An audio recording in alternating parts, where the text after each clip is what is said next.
지난 주일날 이제 청년들이 그 컴퓨터를 통해서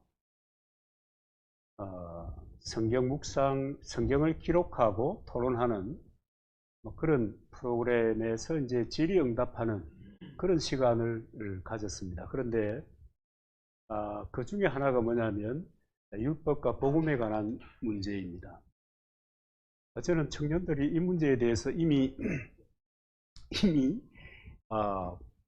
독서라든가 하는 여러 가지 경로를 통해서 이미 이해하고 있을 것이다, 그렇게 생각했는데 제 생각이었고요. 또 아마 우리 성도님들께서도 율법과 복음의 문제를 어떻게 보아야 할 것인지 하는 것에 관해서 아마 잘 숙지하지 못하고 이해하지 못하고 지내시는 분들이 많이 있을 것이다, 그렇게 생각이 되어서 한 두세 번에 걸쳐서 이 율법과 복음의 문제를 좀 다루어 보려고 합니다. 여러분, 성경이라고 하는 것은 정말 한번 정경이 되고 난 다음에 바뀐 적이 한 번도 없잖아요. 그런데 성경을 통해서 신앙을 가진 사람들은 여러 가지 형태가 있어요. 이를테면 1단도 있고 2단도 있고, 그죠? 정통교회도 있고, 이 성경을 가지고 또 2단도 나와요. 뭐 참기름, 뭐 진짜 참기름, 가짜 참기름 하듯이 그렇게 나와요. 그런가 하면 정통교회 속에서도 정통교회 속에서 신앙생활 하는 사람들 중에서도 전혀 다른 푯대를 붙잡고 다른 걸 붙잡고 신앙생활하는 이런 사람들이 있습니다. 이를테면 율법을 붙잡고 신앙생활하는 사람도 있고, 복음을 붙잡고 신앙생활하는 사람도 있고, 그 다음에 우왕좌왕하면서 신앙생활하시는 분도 있고, 글쎄, 이것을 다른 분들에게 누가 될지 모르겠는데, 목사님들도 이 복음과 율법에 대해서 이렇게 서로 나누지 않고 그렇게 지내는, 너무 간략하게, 너무 간단하게 이렇게 터치하고 지나가니까 도대체 뭐냐 이렇게 생각하고 살아가는, 그렇게 신앙생활하는 성도들이 많이 있는 것이 사실입니다. 어떻게 아느냐? 여러분, 변화를 보면 압니다. 복음을 따라 사는 사람은요, 사람이 변화되어요. 누구를 따라 변화되는 줄 아세요? 예수님을 점점 닮아가요. 처음에는 서툴어도, 처음에는 모양이 잘 안 나와도 점점 닮아져 가요. 그런데 율법을 붙잡고 사는 사람은요, 점점 힘들어져 가요. 여러분, 부부가 같이 살면 닮아간다 하잖아요. 전혀 다른 상황, 다른 분위기 속에서 자라왔음에도 불구하고 함께 산 세월이 오래되면 먹는 것도 비슷해지고, 말하는 어투도 비슷해지고, 그죠? 심지어는 생각도 비슷해지고, 뭐 그렇다고 하잖아요. 닮아가게 되는데, 이 닮아가는 양상도 전혀 다른 방향에서 이렇게 닮아가는 것을 보면, 정말 우리 청년들이 제기한 이 질문이, 이 문제가 우리들의 삶 가운데 정말 중요한, 또 신앙생활하는 우리의 믿음의 삶에 대단히 중요한 문제이겠다, 그렇게 생각이 되어져서 이 말씀을 이제 증거하려고 합니다. 여러분, 바울, 성경에는 이제 신약 성경에는 대단히 중요한 인물이 한분은 바울이고 한분은 예수 그리스도입니다. 물론 다른 분도 다 중요하지만 대표적으로 중요한 분들을 얘기하면 바울이고 예수 그리스도인데요. 그런데 여러분, 바울이 하는 얘기를 들어보면, 그리고 오늘 본문으로 읽은 이 예수님의 얘기를 들어보면, 야, 이게 뭐냐 이렇게 싶은 생각이 들 수가 있을 것입니다. 이를테면 히브리서 7장 19절에 보면, 전에 있던 계명이 연약하여 무익함으로 패하고, 전에 있던 이 계명이 뭐냐면 율법이거든요. 이것이 무익함으로 패하고 그래요. 그리고 로마서 7장 6절에도 보면, 이제는 우리가 얽매였던 것에 대하여 죽었으므로 율법에서 벗어났느니, 율법에서 벗어났다고 그래요. 이러므로 우리가 영의 새로운 것으로 섬길 것이요 의문에 묵은 것으로 아니할 것이니라. 율법을 의문에 묵은 것으로 얘기하고 있는 거예요. 그런데 오늘 예수님 말씀에 보면, 다시 읽어볼게요. 내가 율법이나 선지자나 폐하러 온 줄로 생각지 말라. 폐하러 온 것이 아니요 온전케 완전케 하려 함이로라. 진실로 너희에게 이르노니 천지가 없어지기 전에는 율법의 1.1핵이라도 반드시 없어지지 아니하고 다 이루리라, 이렇게 말씀하는 거예요. 이 도대체 뭐예요? 바울은 이렇게 얘기하고, 예수님은 이렇게 얘기하고, 그럼 예수님의 말씀을 따를까요? 바울의 말씀을 따를까요? 이게 어떻게 된 거예요? 아마 여러분들이 성경을 진지하게 읽으시면 아마 이런 데 대한 고민이 당연히 생기게 되어 있습니다. 아마 청년들이 성경을 필사하는 그런 작업을 하니까 거기에 은서가 있어가지고 제가 깜짝 놀랐어요. 친구가 성경을 필사하는 일을 하니까 이제 좀 자세하게 보게 되잖아요. 그러니까 아마 이런 데 대한 그 의문이 생기는 것 같아요. 예수님의 말씀과 바울의 말씀, 이것이 여러분 모순인가? 모순인가? 여러분 어떻게 생각하시면 모순인가?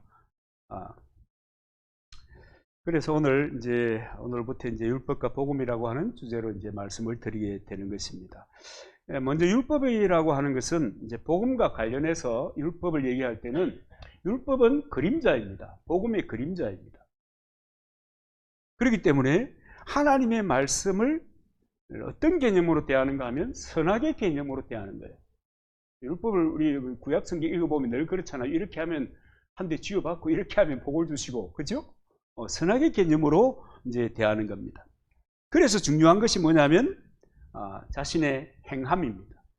내가 뭘 했다, 못했다 하는 것입니다. 그래서 율법 아래 있는 사람은 늘 내가 뭘 해야 되기 때문에 늘 마음속에 아이고 내가 잘 못하면 하나님에게 벌 받을 텐데, 그죠? 이렇게 하면 이렇게 하고 저렇게 하면 저렇게 하고, 그러니까 늘 이 구약시대의 사람들은 두려움 가운데서 살 수밖에 없는 그런 형편이었습니다. 왜 그러냐 하면 여러분 말씀대로 다 못 지키니까.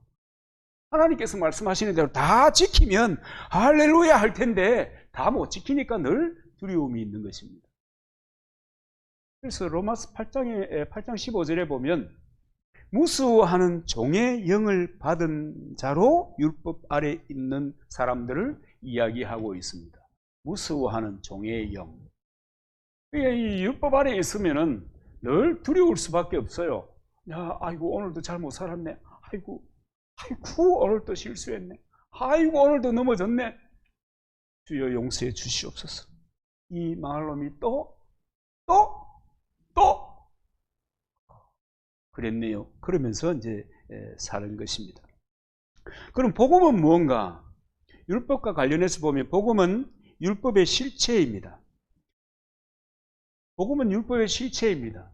율법의 실체이신 분이 2000여 년 전에 이 땅에 오셨습니다. 예수 그리스도이십니다. 그렇기 때문에 예수 그리스도, 율법의 실체이신 예수 그리스도를 받아들인 사람들은, 복음을 받아들인 사람들은 이 율법을 생명으로 보는 겁니다. 생명으로, 하나님의 말씀을 생명으로. 그래서 중요한 것이 뭐냐면 하나님의 은혜입니다. 은혜로 율법과 상관없이 구원의 은총을 누리잖아요. 잘했다, 못했다, 그때 지어박는 일이 없었단 말이죠. 하나님의 은혜로 구원을 받았기 때문에 이 복음 받은 것이 얼마나 감사한지 몰라요. 그래서 은혜를 받은 사람들은 늘 이 즐거운 마음으로 하나님의 말씀을 대하는 겁니다. 그러니까 진짜로 순종할 수 있는 거죠. 과거에는 두려움 가운데서 이거 안 지키면 이거 어떡하나? 이거 또 실수했네? 아이고 주여 이거 어떡합니까? 하는 동시에 한방 땅이 쫙 갈라지고, 구약 성경에 보면 그런 거 많이 있잖아요. 그죠? 불뱀이 쫙 등장하고 말이죠. 근데 지금은 그런가요? 내가 좀 율법을 어겼다, 잘못했다, 하늘이 쫙 갈라지던가요? 불이 푹 내려오던가요? 지네가 내 발가락을 물던가요? 그렇지 않단 말이에요. 그러니까 이 하나님의 말씀을 진짜로 순종하게 되고요, 즐거운 마음으로 순종하게 되는 거예요. 이 구약의 율법이라고 하는 하나님의 마음이거든요. 그래서 율법을 통해서 어떻게 하면 하나님을 기쁘시게 할 것인가 라고 하는 것을 발견하고, 그것을 그야말로 기쁨으로 우리 옛날 어른들은 감심으로, 단마음으로 막 그런 얘기를 했습니다만, 그렇게 하나님의 말씀을 지키는 것입니다. 그래서 복음을 경험하게 되면 하나님의 말씀이 이를테면 신명기 10장 13절에 있는 것처럼 하나님의 말씀을 따르는 것이 정말 너무너무 행복하게 되는 겁니다. 신명기에 있는 말씀 제가 읽어볼게요. 내가 오늘날 내 행복을 위하여 내게 명하는 여호와의 명령 그래. 내 행복을 위하여. 그것을 언제 깨닫게 되는가 하면 복음을 알게 될 때 비로소 알게 되는 거예요. 내가 행복한 사람이다. 여러분 행복하십니까?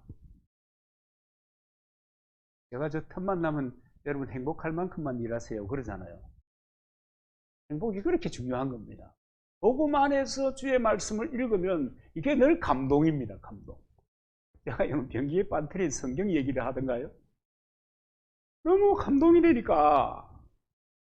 왜냐하면 제 수준이 뻔한데 제가 살아가는 게 뻔하고 제가 뭘 잘하고 제가 뭘 못하고 어느 것에 약하고 이거 너무너무 저는 스스로를 잘 알잖아요. 그런데 성경을 읽으니까 복음을 알고 성경을 그걸 깨닫고 성경을 읽으니까 성경 말씀 한 줄 한 줄이 얼마나 감격인지 몰라요. 성경을 통해서 그리스도가 나를 만나주시니까 얼마나 좋은지. 그래 감격해서 그 화장실에 앉아서 눈물 흘리다가 손에 쑥 빠져가지고 퐁당 빠져버려요. 여러분 복음은 말씀을 말씀을 통해서 감동을 누리게 하는 것입니다. 신명기 33장 29절 말씀에도 보면 복음을 깨달은 성도의 삶이 어떻게 되는가 라고 하는 것에 대해서 주님이 선포하십니다. 이스라엘이여 너는 행복자로. 그리스도를 알고 율법의 실체이신 예수 그리스도를 알고 말씀을 대하고 말씀을 지키고 말씀을 따라 사는 그 삶 자체가 너무 행복한 거예요. 세상의 경륜을 따라 세상이 이렇게 통제하고 세상이 이렇게 리딩해가는 그런 이야기를 듣고 살아가는 삶은 별로 그렇게 행복하지 못해요. 다시 여러분 처음으로 돌아가 보면 바울이 왜 그런 말씀을 했는가? 왜 전에 있던 계명은 연약하여 무익함으로 패하고 왜 그랬는가? 율법에서 벗어났다 왜 그랬는가? 의문에 묵은 것이라고 율법을 이야기했는데 왜 그랬는가? 왜 그랬는가 하면 바울은 예수 그리스도를 통해서 복음을 깨닫게 된 것입니다. 구약의 율법이 가르치고 예언하고 주목했던 그 분이 바로 예수 그리스도 그분이셨구나. 이걸 깨달은 겁니다. 그러니까 여러분 중천에 해가 떴는데 등불 들고 다닐 필요가 있어요? 없잖아요. 그러니까 됐다 끄라 그러는 얘기예요. 등불 끄라. 어디 여러분 등불 들고 다니면 그게 더 밝아지겠어요? 어두워지겠어요? 명암이 더 생깁니다. 한번 들고 다녀 보세요. 제가 집에 전기 시설을 해놨더니 두 개는 불이 오는데 하나는 불이 안 오더라고요. 불 오는 것을 낮에 켜보니까 그 불 오는 주변이 그림자가 생기더라고요. 더 어두워지더라니까. 그러니까 태양이 중천에 떠 있을 때는 더 이상 등불이 필요하지 않다. 이렇게 이야기한 것입니다. 그럼 예수님의 말씀 가운데 율법을 완전케 하려 함이라 그랬는데 이 말씀이 가르치는 것이 뭐냐? 더 구체적인 것은 다음 시간에 생각해 보고요. 이것은요, 율법을 더 완벽하게 지켜라 이 얘기가 아닙니다. 그 얘기가 아니라고요. 그리고 기존 율법을 더 세분화해가지고 더 확대해가지고 그래가지고 율법의 틀을 더 견고하게 했다. 그런 의미도 아닙니다. 율법의 참된 의미를 확실하게 했다 하는 그런 뜻입니다. 이제 참된 의미를 확실하게 했다는 것의 구체적인 내용에 대해서는 이제 다음 시간에 생각해 보기로 하고요. 율법, 예수 안에 있는 이 생명, 예수 그리스도 안에 있는 이 생명이 율법의 실체인데 그렇기 때문에 예수 그리스도가 율법의 실체고 그리스도를 아는 사람은 율법의 모든 것을 완성한 사람입니다. 너무 놀랬죠. 너무 놀랍지 않습니까? 그래서 예수 그리스도가 율법의 실체이고 예수 그리스도가 정말 복된 소식이 되는 것입니다. 그래서 구약의 이스라엘 사람들은 히브리서 8장 5절에 보면 저희가 섬기는 것이 율법이거든요. 저희가 섬기는 것은 하늘에 있는 것의 모형과 그림자라. 모형과 그림자. 하늘에 장차 올 것의 모형이다. 모형 알죠? 모형, 그 다음에 그림자다. 히브리서 10장 1절에 보면 율법은 장차 오는 좋은 일의 그림자요 참 형상이 아니므로 해마다 드린 바 같은 제사로는 나아오는 자들을 언제든지 온전케 할 수 없다. 율법은 장차 오는 좋은 일의 그림자요 참 형상이 아니다 하는 겁니다.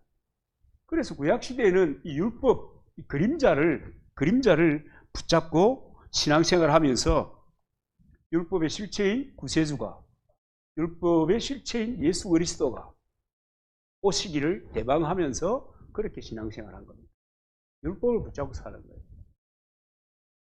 메시아를 기대는 하지만 그가 오실 것에 대한 그 열망은 있지만 그러나 율법을 붙잡고 평생을 사는 것입니다. 그러니까 여러분 그림자를 붙잡고 율법을 붙잡고 신앙생활을 하면은 되겠어요? 안 되겠어요? 실체가 있는데 실체를 붙잡아야지 그림자를 붙잡고 거기에 울고 웃고 하면은 안 되는 거죠. 실제이신 예수 그리스도가 오셨기 때문에 지금은 율법을 붙잡고 신앙생활을 하는 것이 아니라 예수 그리스도를 붙잡고 신앙생활을 하는 것입니다. 결국은 신구약의 신앙생활을 하는 방법이 다른 거죠. 그죠? 다른 겁니다. 구약시대는 율법을 붙잡고 신앙생활을 합니다. 신약시대는 예수 그리스도를 붙잡고 신앙생활을 합니다. 그러니까 사람이 살아가는 그 신앙생활의 방법이 달라지니까 삶의 패턴도 살아가는 방식도 달라지는 거예요. 한쪽은 늘 우중충하게 가지고 살아가요. 늘 법으로식하면서 살아야 돼요. 한쪽은요, 이거 관계없이 그리스도로 인하여 그냥 그리스도와 함께 누리게 되니까 한쪽은 기쁨이 넘치는 삶을 살아가게 되는 거예요. 그래서 여러분 우리 교회사 속에 수많은 순교자들이 있었잖아요. 극단적인 예를 듭니다만은 그분들이 그런 어려움과 환난과 고통과 괴로움 속에서도 할렐루야 할 수 있었던 것은 이 복음의 그러니까 율법의 실체이신 예수 그리스도를 이해하고 받아들이고 그 예수 그리스도를 바라보고 예수 그리스도를 닮고 예수 그리스도를 따라 살기 때문에 그게 가능했기 때문에 가능했던 것입니다. 율법을 보고 살면 그게 불가능하죠. 우리는요 예수님 붙잡고 살아가는 겁니다. 예수님이 어떻게 했나? 예수님이 이 구약의 말씀들을 어떻게 봤나? 예수님이 세상을 어떻게 봤나? 토마스 아켄퍼스라고 하는 분이 옛날에 그런 책을 썼죠. 예수라면 어떻게 할 것인가? 아주 오래된 고전이라서 저는 아주 어릴 때 읽었거든요. 거기에 보면 그 시절에 그것은 제가 별로 이해가 잘 안 되더라고요. 왜냐하면 저는 말씀하는데 어떤 관점에서 말씀을 볼 것이냐에 대한 안목이 없었던 시절에 그 책을 읽었기 때문에 별로 감흥이 없었어요. 그때 당시에 저는 이제 하나님을 기쁘시게 하는 것은 율법을 따라 사는 것이다. 이렇게 생각을 하고 살았기 때문에 상당히 자유스러운 분위기입니다만은 그래도 마음 한구석에는 늘 그것이 이제 걸림돌이 돼서 저를 인도했거든요. 별 감흥이 없어요. 자, 여러분 율법과 이 복음이라고 하는 것을 이 역사적인 사건으로 봐도 충분히 대조가 되는데요. 예수님은 유대력으로 1월 14일 날 돌아가시게 됩니다. 1월 14일이 언젠가 하면은 6월절이에요. 그날 이스라엘 사람들은 뭐 했겠어요? 양 잡고 소 잡고 속죄제를 드리는 그런 날입니다. 그런데 그날, 그 유월절 그날 한쪽에서는 예수 그리스도께서 십자가를 지시고 유월절에 어린 양이 되셔서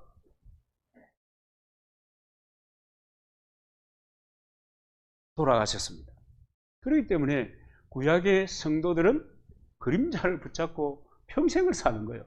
지금도 율법에 매인 사람들은 이 율법을 붙잡고 그 그림자를 붙잡고 사는 거예요. 그러니까 삶에 기쁨이 없죠. 또 여러분, 오순절, 성경에서 성경을 보면 대단히 중요한 절기가 있는데 오순절이거든요.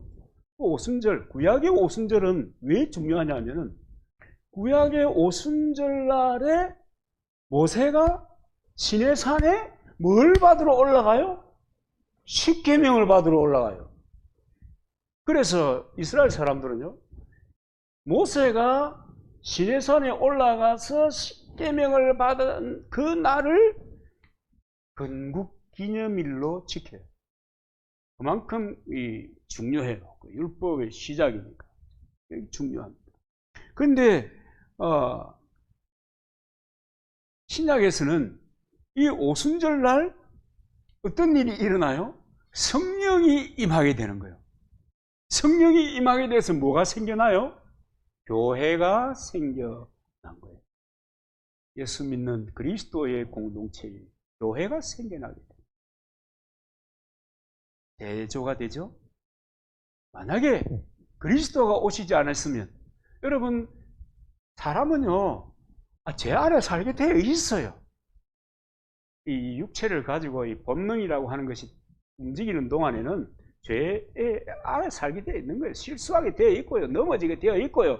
틀린 생각하게 되어 있어요. 나는 옳다고 생각하는데 하나님과 반대되는 생각을 할 수밖에 없어요. 그럴 수밖에 없는 존재입니다. 그렇기 때문에 하나님 앞에 나아가서 하나님께 정결케 되고 하나님 앞에 의롭게 되려고 하면 날마다 우리는 뭐 해야 돼요? 날 잡아가지고 양 잡고 소 잡고 속죄제를 드려야 되는 거예요. 그런데 예수 그리스도가 그 유월절의 어린 양이 되셔서 우리 죄를 대신하여 십자가를 져 주심으로 인하여 누구든지 그를 믿는 자는 더 이상 율법으로 제사함 받는 방식인 속죄제를 드릴 필요가 없게 된 것입니다. 얼마나 감동적입니까?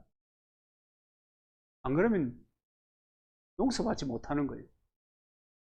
그 양에게 죄를 전가시키지 않고서는 죄 용서받을 방법이 없어요. 그러니까 늘 죄책감을 가지고 평생을 시달리면서 살아야 돼요. 안 그러면 뭐예요? 일시 그러고 악한 인간으로 살든지 결과는 다 똑같아요. 그렇게 사는 겁니다.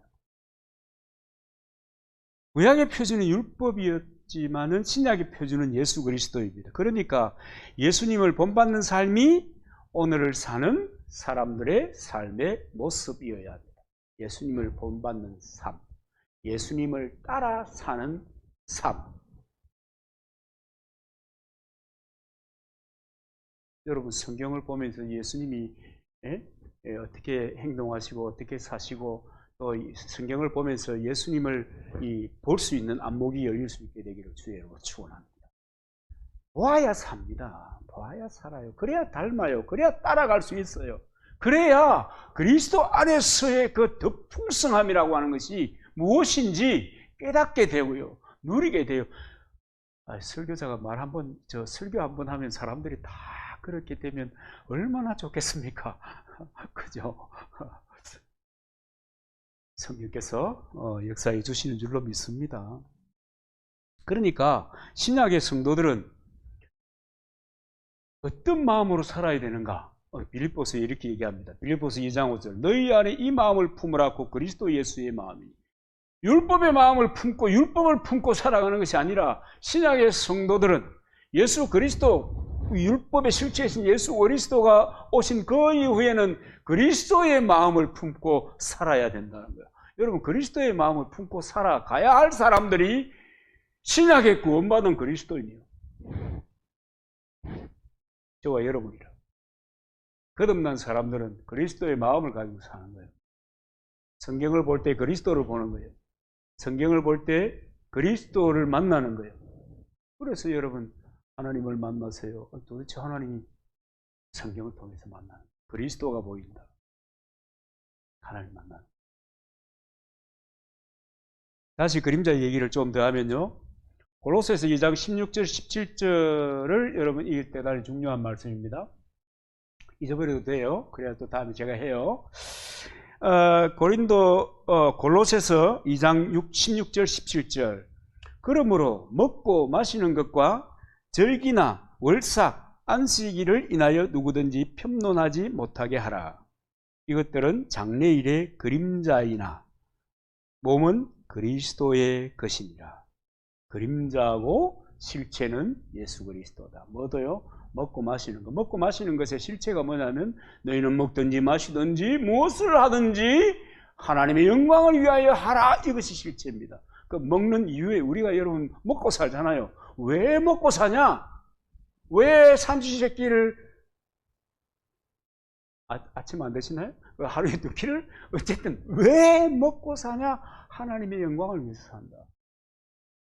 살기 위해서 산다. 그냥 살기 위해서 산다. 이게 아니라고. 하나님 영광을 위해서 산다. 그 실체입니다. 그 다음에 여러분 안식일. 여러분 이 안식일도 그림자입니다. 이 그림자인 안식일의 그럼 실체는 뭐냐? 예수 그리스도입니다. 그래서 참 안식은 그리스도 안에서 그리스도를 누리고 그리스도와 더불어 살아가는 것이 참 안식일인 것입니다. 그 참 안식인 예수 그리스도가 죽으시고 부활하신 날을 기념하여 성회로 모이는 날이 주일이고, 주일에 있어서 가장 중요한 것은 예수 그리스도 안에서 사는 삶을 배우고 나누고 그리스도를 닮아 가는 겁니다. 이 작업이 주일날 예배를 통해서 우리에게 반복 되어야 되는 거죠. 그러니까 주일날, 그러니까 우리는 어릴 때 여러분들이 많이 들었죠. 이 주일은 현대 주일은 구약의 안식일과 같다. 저는 강도사 옷이 논문을 쓰고 옷이 이 인터뷰를 하면서 이 문제를 가지고 1시간 동안 감독하시는 지금은 은퇴하신 어르신 얼마 전에 남아교회 자기 조카가 오는 바람에 제가 만났는데요. 그분하고 1시간 이상 논쟁을 했습니다. 그분은 주일이 안식일이라는 거예요. 그래서 주일을 안식일처럼 지켜야 된다는 거예요. 저는 틀렸습니다. 주일은 안식일이 아닙니다. 그거 하다가 1시간 지나갔어요. 1시간. 1시간을 논쟁하고 이제 이거는 안 되겠다 이래가지고 땡당 잘릴 뻔했어요. 하여튼 그런 이야기가 있는데, 여러분 안식일이라고 하면요, 주일날 돈 쓰면 안 돼요. 그죠? 주일날 돈 쓰면 안 돼요. 주일날 밥 사 먹으면 돼요? 주일날 예배 마치고 집에 가서 일하면 돼요? 안 돼요. 안 돼요. 그러니까 여러분 이런 것이 아니라는 말이에요. 그런 것이 아닌데 우리는 마치 그런 것인 양 가르쳐졌고 그 가르침을 받고 주일날 혹시 돈 쓰면 우리 교회 교인들 없나? 살펴보고. 여러분 그런 경험 없어요? 저는 어릴 때 그런 경험 많아요. 이제 나이가 들어서 경제활동을 하니까 이제 예배당에 와서 이제 아침 일찍부터 예배당에 오잖아요. 예배당에 일찍 오면 주일학교 하면 9시부터 주일학교 모임 하잖아요. 그래 아침 일찍부터 밥도 안 먹고 와가지고 이제 어른 예배 마치고 이제 또 이 청년 대학부 모임을 하기 전에 배가 고프잖아요. 그 시절에는 일일이 다 밥 안 줬거든요. 제가 다니는 데는. 그러니까 내려와가지고 짜장면 집에 가서 한 그릇 이제 하면 들어가기 전에 살피는 거예요. 야, 누가 없나? 아무도 없으면 딱 들어가가지고 이래가지고 한쪽 구석에 있다가 나오면 씹는 건지 삼키는 건지 그냥 훌렁 들어 마시고 안 먹은 것처럼 입 헹구고 이제 그랬던 경험이 있어요. 또 주일은 돈 쓰면 안 된다 라고 배웠기 때문입니다. 근데요, 예수 안에 거하는 것이 안식일을 지키는 거예요. 그래서 모든 날이 다 뭐예요? 안식일인 거예요. 신약시대에. 모든 날이 다 예수 그리스도 안에 거하는 날입니다. 그래서 주의 날이 언제냐? 모든 날이 주의 날입니다. 모든 날이 주의 날. 주의 날 아닌 날이 없어요.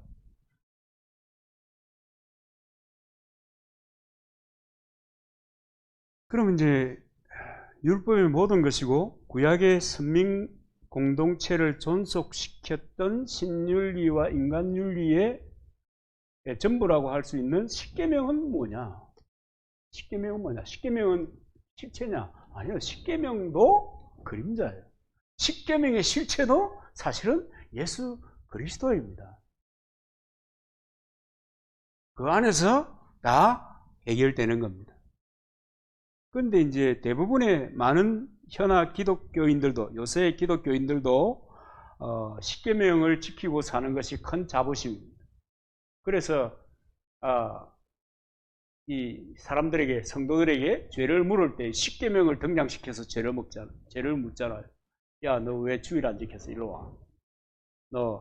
너의 교인됨을 파노라. 이래가지고 물론 법적 절차는 말이죠. 당회에서 기소위원이 만들어져 가지고 절차를 거쳐서 해야 되는데 당회의원들이 몇 명 모여가지고 그냥 이런 일이 생기기도 했고, 하여간 그것이 교인들의 그 옳고 그름에 대한 시금석이 되었습니다. 그런데 유대인들에게는요, 이 십계명이라고 하는 것이 이 현대 그리스도인들이 십계명에 대해서 생각하는 것 비교도 안 될 만큼 큰 자부심입니다. 자기들이 십계명을 지키고 산다. 얼마나 큰 자부심인지 몰라요. 그런데 성경을 보시면 그렇게 자부심을 가지고 살아가는 유대인들에게 예수님께서 뭐라고 얘기하는가 하면 요한복음 5장 42절에 보면 다만 하나님을 사랑하는 것이 너희 속에 없음을 알았느니라. 그렇게 율법을 따라 살고 십계명을 잘 지키고 사는데 예수님이 딱 볼 때, 사람들이 볼 때는 정말 대단하다 야 싶었는데 예수님이 볼 때는 알맹이가 쏙 빠져버렸다. 진짜 지켜야 될 것을 지키지 않고 진짜 간직해야 될 것은 간직하지 않고 껍데기만 가지고 폼 잡고 있었단 말이에요. 그런데 사람들은 껍데기 좋아해요. 여러분, 어느 목사님이 40일 금식 기도를 10번 했다. 그러면 여러분 뭐라고 그래요? 우와, 대단하다. 여러분, 어떤 분이 아침에 일어나면 무릎을 꿇고 성경을 펴서 8시간 기도한다. 그럼 뭐라고 그래요? 우와, 어쩌면 대단해. 그래가지고 뭐해요? 존경해요. 유대인들이 그렇게 살았단 말이에요. 유대인들이 그러고 살은 겁니다. 그분들보다 더 했죠? 덜 하진 않았죠.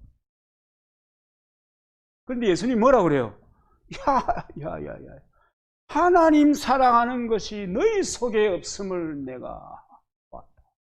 본질을 빼버리고 형식만 가지고 사람들이 존경합니다. 세상 종교는 전부 다요, 형식을 가지고 존경을 받아요.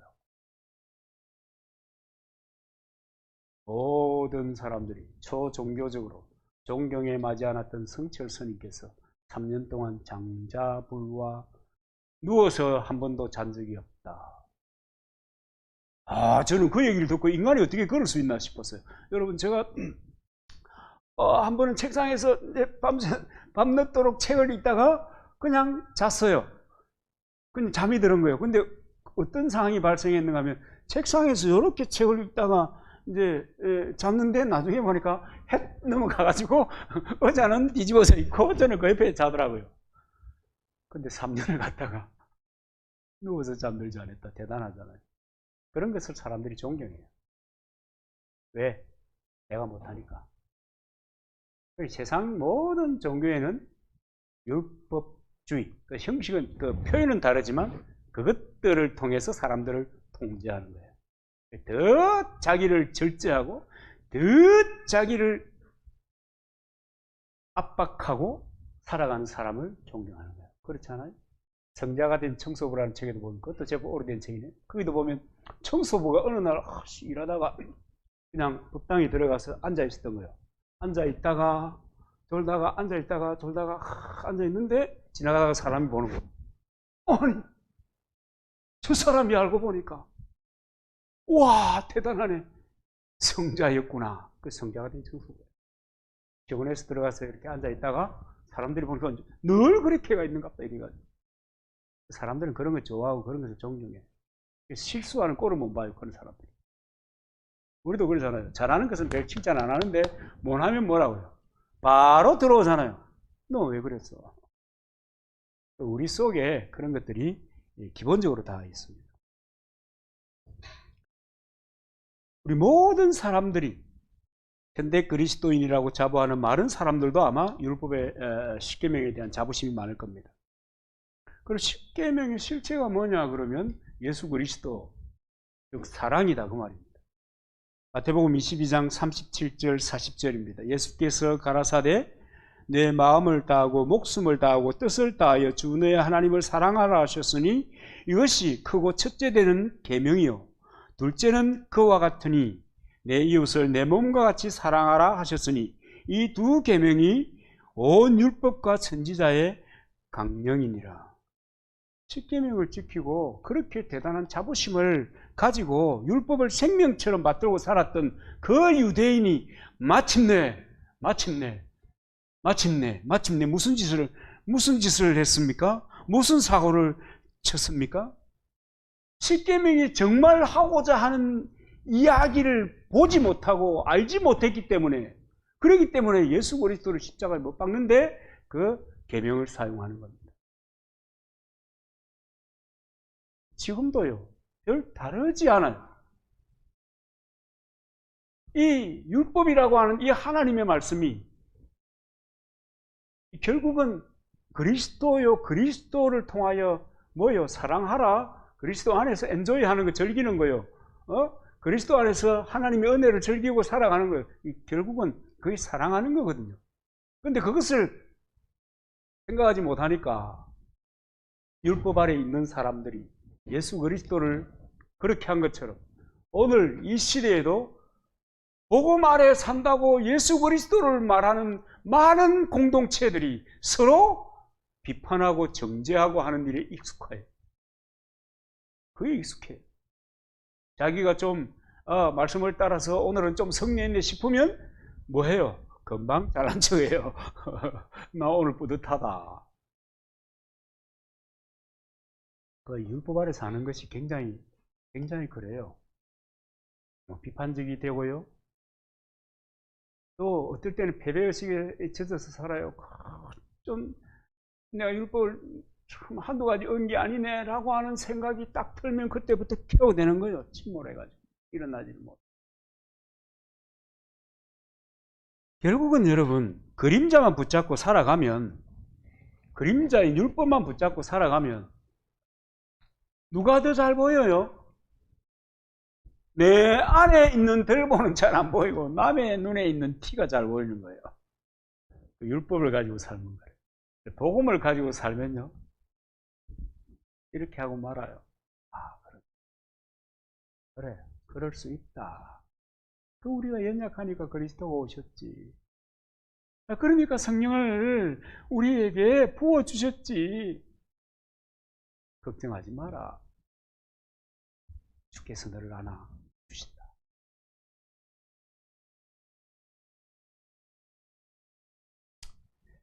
그러니까 이 율법을 붙잡고 사는 이 구약 시대의 삶을 오늘에 살아가는 사람들은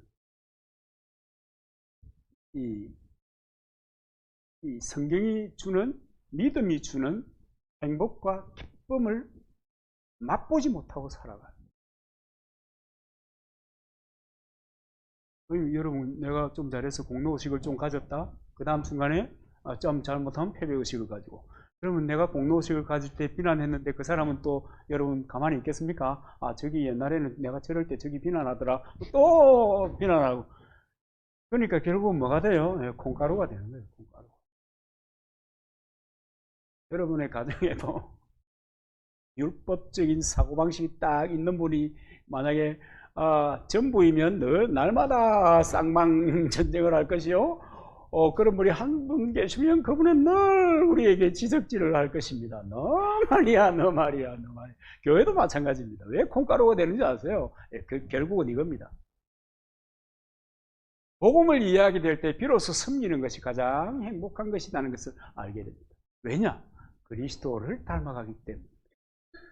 그리스도는 하나님의 본체시나 친히 인간이 되어 우리에게 오시고 하나님이신 그분이 우리의 모든 허물과 죄를 짊어지고 우리를 위하여 섬겨 주셨던 것입니다. 섬김의 끝판이죠. 십자가에서 우리를 죽어주셨습니다. 그분을 보고 그분을 닮고 그분을 묵상하고 살아가면 자연히 그렇게 되는 겁니다.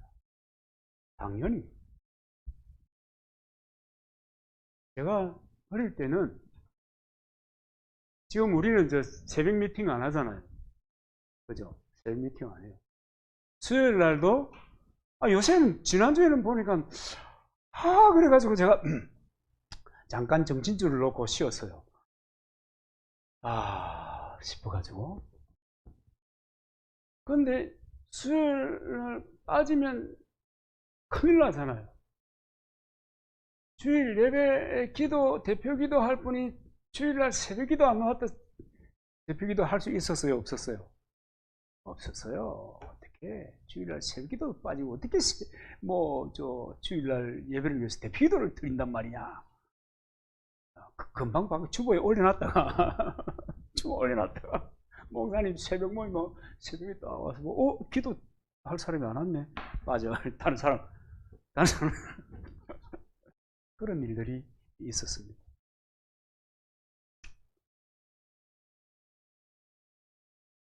그러니까요. 그러니까 율법 아래 산다는 것이 얼마나 기가 막힌 일인지 몰라요. 그러면 이 십계명의 실체가 뭡니까? 십계명의 실체를 십계명 전반부 후반부 있잖아요. 하나님께 대하여 그 다음에 사람에 대하여. 그걸 두 가지 요약하면은 하나는 권위 공경입니다. 권위를 공경하는 거예요. 로마서 13장 7절에 보면은 두려워할 자를 두려워하며 존경할 자를 존경하라 이겁니다. 십계명. 그 다음에 또 하나는 사랑입니다. 사랑이 율법의 완성입니다. 그죠? 로마서 13장 9절로 10절에 보면 여러 가지 얘기를 하다가 그 외에 다른 계명이 있을지라도 내 이웃을 내 자신과 같이 사랑하라 하신 그 말씀 가운데 다 들었느니라. 사랑은 이웃에게 악을 행치 아니하나니 그러므로 사랑은 율법의 완성이니라. 하나님 사랑, 이웃 사랑하는 것이 내가 권위를 공경하는 것이고 사랑하는 것입니다. 율법의 실체입니다. 율법을 통해서 십계명을 통해서 하나님께서 말씀하시고자 했던 이를테면 핵심이라는 겁니다. 디모데전서 1장 5절로 7절에 보면 경계의 목적에 대해서 얘기하는데 이 경계의 목적이 뭐냐면 율법의 목적입니다. 목적에 대해서 이렇게 얘기합니다. 정결한 마음과 선한 양심과 거짓이 없는 믿음으로 나는 사랑이거늘 사람이 이에서 벗어나 헛된 말에 빠져 율법의 선생이 되려 하니 자기의 말하는 것이나 자기의 확정하는 것도 깨닫지 못하는도다. 경계의 목적으로 율법을 주었다. 그래, 그건 경계의 목적이지 다름 아니다. 그래서 여러분 이 사랑, 이 십계명의 목적도 공경하고 사랑하는 건데 그럼 여러분 사랑이 쉬워요? 어려워요? 어때요? 여러분 결혼하신 분들은 결혼을 경험하고 하신 분들은 알잖아요. 그럼 요즘도 많은 사람들이 불타는 사랑으로 결혼하잖아요. 그 다음에 불타는 사랑으로 얼마간 살다가 나중에는 혼자 사는 사람들이 요즘은 더 많아지는 것 같아요. 왜 혼자 살아요? 사랑하는 것이 쉬우면 지속이 될 것 같은데 사랑하는 것이 쉽지 않다. 그죠? 그죠? 사랑은 쉽지 않다. 그러면 질문을 바꿔서 얘기해 보면 사랑하는 것이 왜 어려우냐 하는 거예요. 그럼 그런 거 생각해 보셨어요? 사랑이 왜 어려워요? 그냥 사랑하고 살면 되는데 사랑하고 살면 왜 어려워요? 사랑은 특별히 성경이 얘기하는 그 사랑이라고 하는 것은 사람 안에 없어요. 우리 안에 없어요.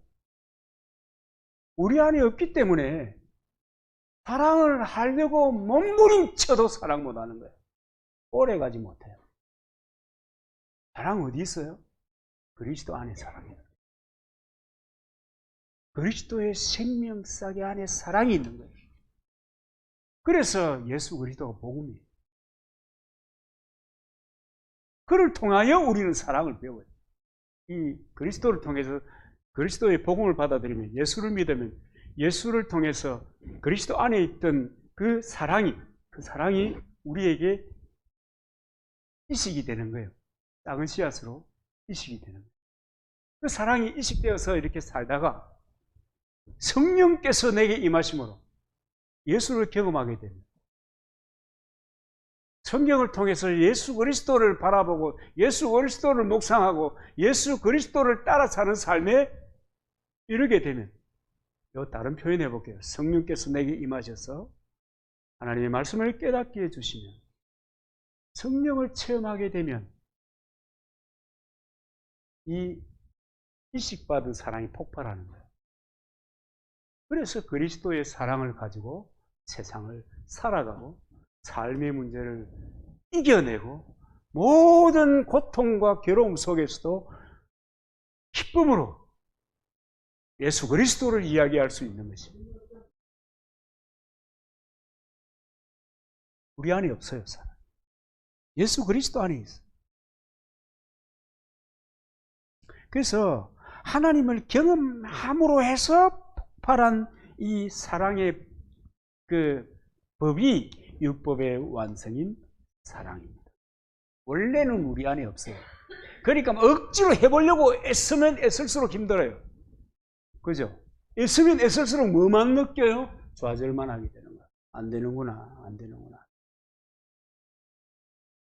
그래서 생명의 성령의 법인 이 사랑을 가지고 즐거운 마음으로 정말 감사함으로 살아갈 수 있는 거예요. 그 복음을 받아들이고 복음을 이해한 사람.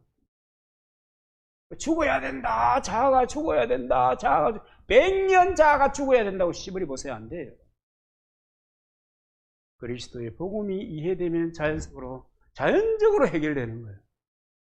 내가 죽어야지 하고 막 머리를 찍어도 안 돼요, 안 돼요. 왜냐하면 내 안에는 없으니까. 그리스도께서 주신 이 사랑이 성령의 역사하심으로 뻥! 자연스럽게 되는 거예요. 자연스러운 겁니다. 그래서 여러분, 우리가 성경을 읽을 때도 성경을 필사하는 친구들도 마찬가지예요.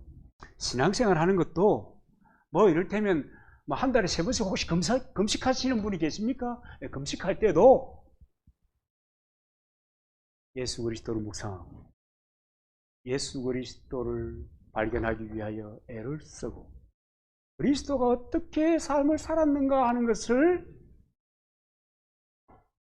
관심을 가지고 성경을 보고 새벽에 기도도 하고 금식도 하고, 그러면 여러분 그리스도를 닮아 살게 되고 복음이 점점점 나를 더 변화시키는 거예요.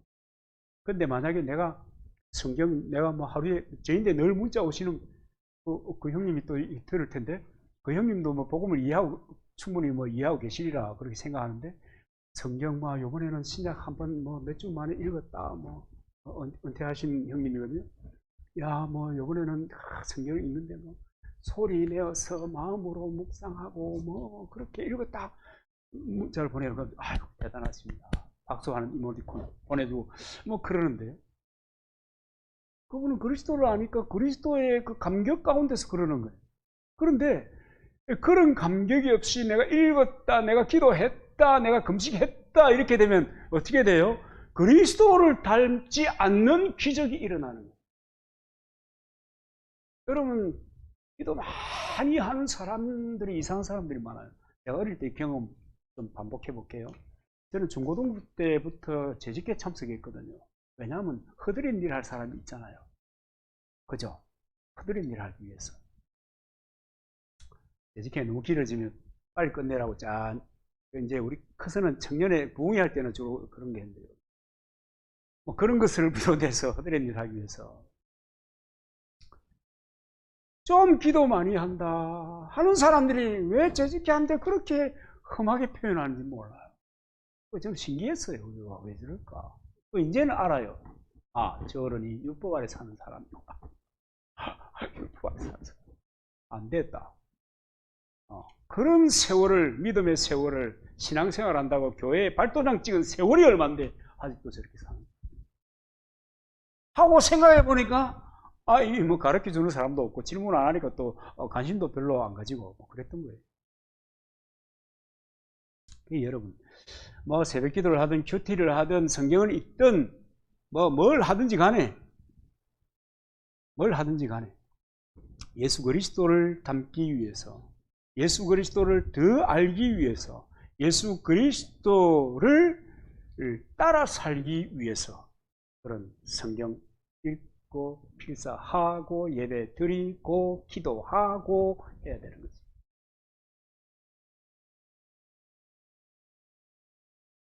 그럴 때 여러분 예수님을 따라 예수님처럼 예수님 닮은 사람들이 되는 거예요. 신앙생활의 목적, 이 땅에서의 신앙생활의 목적, 여러분 예수님 닮은 사람들이 점점 많아지는 거예요. 그것이 하나님 나라의 확장입니다. 그것이 하나님 나라를 완성해 가는 거예요. 그리스도를 닮는 것. 그래서 여러분 복음을 깨닫고 나면은 어떻게 될 것인가에 관해서는 여러분 뭐 복음을 깨닫고 나면 복음을 받아들이고 나면 율법의 완성이 이 예수 그리스도예요. 예수 그리스도가 사랑이신데 그 그리스도를 통해서 그리스도를 닮고 그리스도를 따라 사는 삶에 이르게 되면 율법은 그러면 필요 없느냐? 그건 아니에요. 다시 반복합니다만 아까 시작할 때도 얘기했잖아요. 율법이라고 하는 것은 잘잘못에 대한 기록입니다. 그리고 율법이라고 하는 것은 하나님 아버지의 마음의 기록입니다. 그래서 우리는 어떻게 하면 하나님을 기쁘시게 할까? 어떻게 하면 하나님의 사람답게 살아갈까? 하는 것에 관하여 즐거운 마음으로 구약의 말씀인 율법을 묵상하고 구약의 말씀을 통해서 그리스도가 이렇게 사셨구나. 이렇게 그려져 있구나 하고 그리스도를 율법을 통해서도 배우고 하나님의 기쁨인 삶을 살아가는 대단히 중요한 하나님 말씀으로 받아요.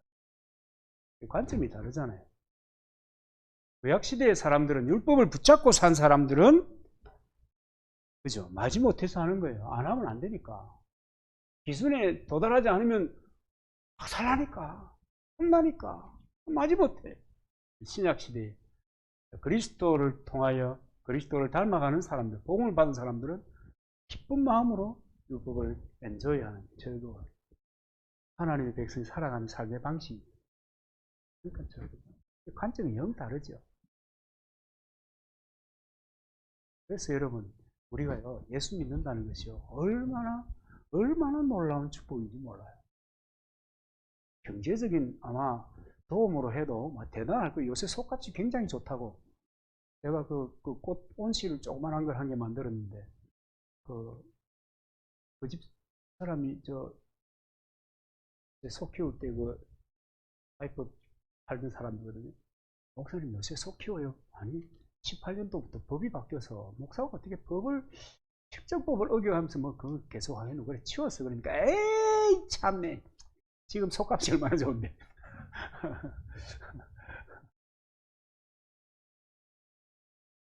즐거운 마음으로 하는 즐거운 마음. 우리는 율법을 붙잡고 사는 사람이 아니고 예수 그리스도를 붙잡고 사는 거예요. 예수 그리스도를 붙잡고 행복하게 살아가는 저와 여러분 되기를 바랍니다.